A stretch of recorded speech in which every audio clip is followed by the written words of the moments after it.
Isunod na natin ang bawang.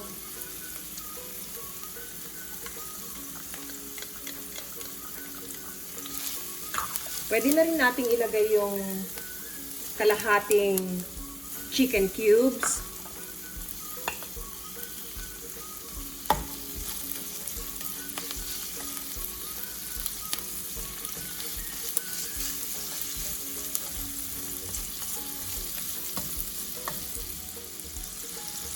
Pagkatapos, ilagay na rin natin yung ampalaya.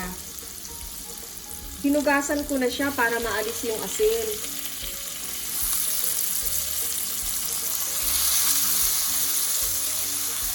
Bango-bango na. I can smell it.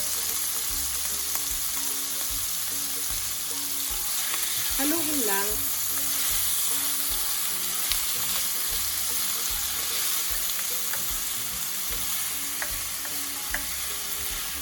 Pagkatapos, ilagay na rin natin yung hipon.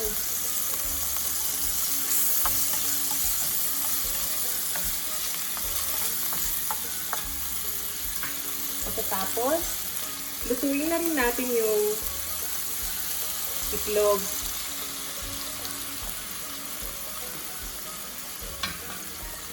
Hayaan lang natin siyang maluto.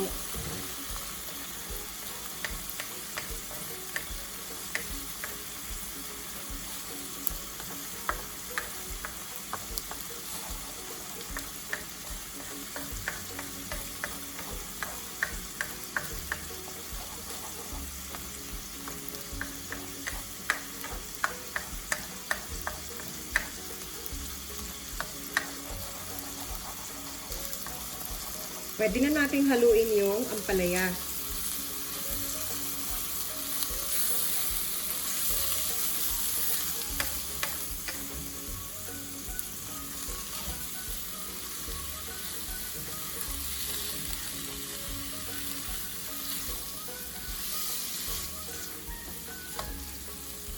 Lagyan na rin natin siya ng patis.